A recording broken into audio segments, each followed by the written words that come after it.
नमस्कार दोस्तों, 22 मार्च 2020 को जब पूरे देश ने थाली बजाई थी, तब इस देश की ब्यूरोक्रेसी को लग गया था कि इस देश की जनता किसी भी तरह के कानून या बिल के लिए तैयार है। और वैसे तो ये थाली और ताली दोनों हमारे देश के हेल्थ वर्कर के लिए बजाई गई थी, क्योंकि उनके जो अदम्य प्रयास था कोरोना के खिलाफ लड़ाई के लिए, ये थाली उसी रिस्पेक्ट में बजवाई गई थी। लेकिन आप में से कई लोगों ने कुछ और समझा था, तभी तो उसके बाद कई सारे इवेंट होते गए इस देश में और किसी को कुछ फर्क नहीं पड़ा। एक ऐसा ही इवेंट फिर से होने वाला है और इससे ध्रुव राठी जैसे यूट्यूबरों का चैनल इंडिया में डिलीट हो सकता है। और हम बात करने वाले हैं सोशल मीडिया पर आने वाले लाइसेंस राज की। जी हाँ, हम बात कर रहे हैं प्रपोज ब्रॉडकास्टिंग बिल 2023 की। जानेंगे कैसे ये इंडिया में ध्रुव राठी जैसे करंट अफेयर चैनलों को कर देगा बैन। स्टेट ऑफ मलाका पे पूरी इंडियन नेवी लगा दी।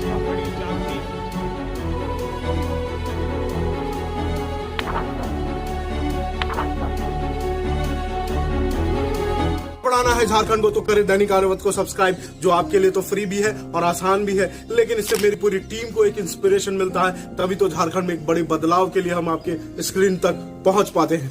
चलिए सबसे पहले जानेंगे क्या है ये बिल और कैसे डालेगा ये ध्रुव राठी जैसे चैनलों पर अपना असर। एक्चुअली ये बिल भारत सरकार को पूरा कंट्रोल दे देगा। जितने भी OTT प्लेटफॉर्म है या जितने भी डिजिटल मीडिया प्लेटफॉर्म हो, चाहे वो क्यों ना यूट्यूब हो, यानी यूट्यूब, फेसबुक, जितने भी सोशल मीडिया प्लेटफॉर्म है जहां पर छोटे छोटे इंडिपेंडेंट क्रिएटर हैं जो न्यूज एंड करंट अफेयर जैसे चैनल बनाते हैं और आप तक जानकारी पहुंचाते हैं। क्योंकि ये युग है इंफॉर्मेशन टेक्नोलॉजी का, इसीलिए सरकार चाहती है कि इंफॉर्मेशन पर सिर्फ उसका अधिकार हो। तभी तो अगर आपको ऐसे चैनल बनाना है तो पहले सरकार में रजिस्ट्रेशन कराना होगा। कहाँ रजिस्ट्रेशन कराना होगा? सरकार एक कमेटी बनाएगी जिसे हम सेंट्रल इवैल्यूएशन कमेटी कहते हैं। उस कमेटी में पहले रजिस्ट्रेशन कराइए या जानकारी दीजिए कि आप एक ऐसा न्यूज या करंट अफेयर का एक चैनल बनाए हैं, तब आप आगे बढ़ सकते हैं। इसके अलावा भी कुछ प्रोग्राम कोड है, जैसे सैटेलाइट चैनलों का प्रोग्राम कोड होता है, उसी तरीके से इनका भी प्रोग्राम कोड है। प्रोग्राम कोड क्या है बताइए देते हैं। प्रोग्राम कोड वो होता है जैसे आप किसी भी इलेक्शन से पहले कोड ऑफ कंडक्ट होता है, यानी कैसे इलेक्शन कराएंगे उसका एक रूल्स होता है। उसी तरीके से ब्रॉडकास्टिंग के लिए भी प्रोग्राम कोड होता है कि आप क्या क्या प्रोग्राम अपने चैनल या फिर अपने क्रिएशन में दिखाएंगे, और वो सब आपको अप्रूव करवाना पड़ेगा भारत सरकार से। यानी भारत सरकार जो चाहेगी वही आप दिखाएंगे, जो नहीं चाहेगी आप नहीं दिखा सकते। आप सभी जितने भी यूट्यूब चैनल हैं इंक्लूडिंग दैनिक आर्यावत, हम सभी को एक ग्रीवांस रिड्रेसल ऑफिसर भी रखना पड़ेगा अकॉर्डिंग टू दिस बिल। अगर आप ये नहीं रखेंगे तो आपका रजिस्ट्रेशन हो सकता है रद्द भी हो जाए। ये क्यों रखना होगा, चलिए बताइए देते हैं।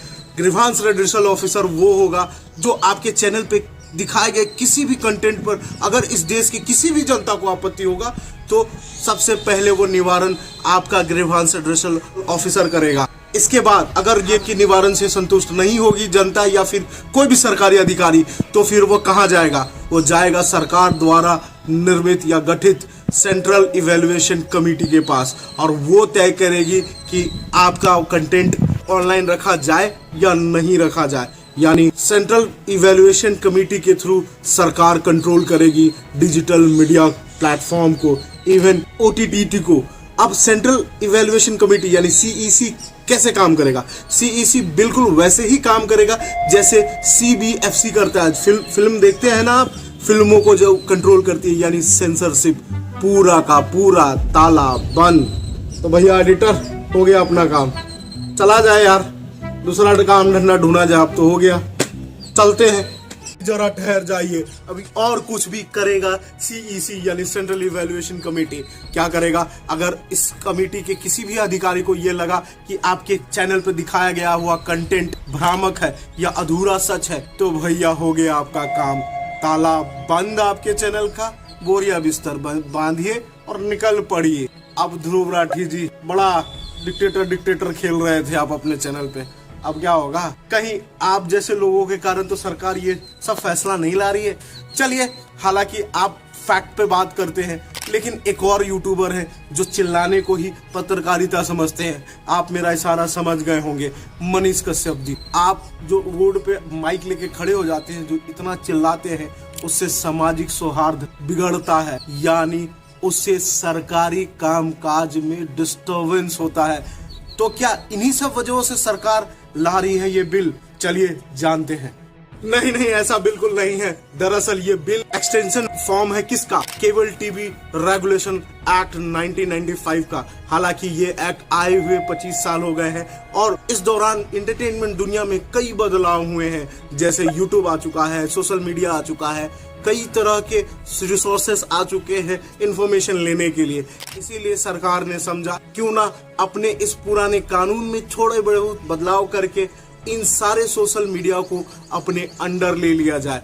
ये लेकिन जरा ठहर जाइए, सरकार के लिए ये आग्रह है हमारी तरफ से। सोशल मीडिया में ज्यादातर लोग इंडिविजुअल कंटेंट बनाते हैं, जैसे ब्लॉगिंग हो गया या फिर दूसरा, अगर वैसे लोग किसी तरह का पॉलिटिकल ओवरव्यू रख देते हैं अपने चैनल पे तो आप उनके चैनल भी डिलीट कर दोगे। ब्लॉगिंग या इंडिविजुअल कंटेंट है, वो किसी इंसान की प्राइवेसी है, किसी इंसान का राइट टू स्पीच है। तो कहीं फंडामेंटल राइट पर तो वार नहीं हो जाएगा आपके इस बिल से? जरा इस पर विचार कीजिएगा, क्योंकि संविधान का मूल अधिकार आप नहीं बदल सकते हैं। संविधान की आत्मा है फंडामेंटल राइट। अगर आप ये पार्ट रखेंगे इस बिल में तो कहीं ना कहीं इस बिल को सुप्रीम कोर्ट में ही चैलेंज कर दिया जाएगा और आपका ये सपना टूट ना जाए कहीं। अब आते हैं इंडिविजुअल कंटेंट पे। इंडिविजुअल कंटेंट में ज्यादातर कुकिंग क्लासेस भी करवाते हैं लोग यूट्यूब पर, यानी कुकिंग सिखाते सिखाते कुछ ऐसी बातें बोल जाए, पॉलिटिकल बातें, जैसे रणबीर बरार जी बोलते हैं। क्या सरकार में बैठे लोगों को वो अधूरा सच नहीं लगेगा? अगर ऐसा हुआ तो उनका कुकिंग ऑनलाइन भी बंद। अब आते हैं इस बिल में जो स्पेसिफिकली दर्शाया गया है करंट अफेयर। अब बताइए, करंट अफेयर में ज्यादातर तो टीचर्स लोग हैं जो यूपीएससी की तैयारी कराते हैं ऑनलाइन। अगर वो तैयारी कराने के दौरान कुछ ऐसी बातें बोल जाते हैं जैसे कि अवध ओझा सर बच्चों को समझाने के लिए कुछ मनगढ़ंत कहानियां बता देते हैं हमारे प्रधानमंत्री जी के बारे में। स्ट्रेट ऑफ मलाका पे पूरी इंडियन नेवी लगा दी इस आदमी ने। और चाइना के प्राइम मिनिस्टर प्रेसिडेंट को एक ही बात बोला था, शंघाई तो नहीं बचेगा, बाकी तो मैं नहीं जानता। And he switch cut off the phone immediately. अगर वैसा कुछ बोल जाते हैं टीचर्स तो उनका चैनल भी बंद। मतलब ऑनलाइन फ्री कोचिंग बंद। पैसा है तो ऑफलाइन आइए, कोचिंग लीजिए, नहीं है तो आईएएस बनने का सपना छोड़ दीजिए। जाते जाते एक बात बताते चलते हैं, अगर लाइसेंस राज आया यूट्यूब कंटेंट बनाने में, यानी सोशल मीडिया पर लाइसेंस लेके कंटेंट बनाना पड़ गया, तो वो लोग कहाँ जाएंगे जो काफी गरीब होते हैं और उनके पास होता तो कुछ नहीं है सिवाय यूट्यूब चैनल के, क्योंकि उसी से उनकी रोजी रोटी चलती है। यूट्यूब पे भाई साहब बहुत ज्यादा इनकम नहीं होता, एक नॉर्मल जिंदगी आप चला सकते हैं यूट्यूब से। तो वैसे लोग कहाँ से लाइसेंस लेंगे? क्योंकि अगर आजकल आप छोटा सा सर्टिफिकेट बनाने जाओ तो 10-5 हजार रुपया घूस लग जाता है। फिर भी ये यूट्यूब पे लाइसेंस लेने की बात है, 2-4 लाख रुपया तो लग ही जाएगा घूस लेने में, क्योंकि आपके अधिकारी जी इतने अच्छे हैं, सबको पता है। जितने अधिकारी हैं बिना घूस लिए एक फाइल नहीं बढ़ाते हैं। तो अगर घूस लेंगे 2-4 लाख तो कैसे बनाएंगे यूट्यूब पे कंटेंट गरीब लोग? तो अगर यही चलता रहा तो गरीब और गरीब होता चला जाएगा और जो पहले से सेटल यूट्यूबर है, जो अमीर है, वो और भी अमीर होता चला जाएगा। इतना बड़ा डिफरेंस आएगा समाज में। तो क्या इसी दिन के लिए ये कानून आ रहा है? कोई बात नहीं, आज के लिए इतना ही। अगर अच्छा लगा हो तो लाइक कीजिएगा, दूसरों का ज्ञान इस वीडियो से बढ़ाना हो तो शेयर भी कर दीजिएगा। चलता हूँ, नमस्कार, टाटा बाय बाय, जय हिंद दोस्तों।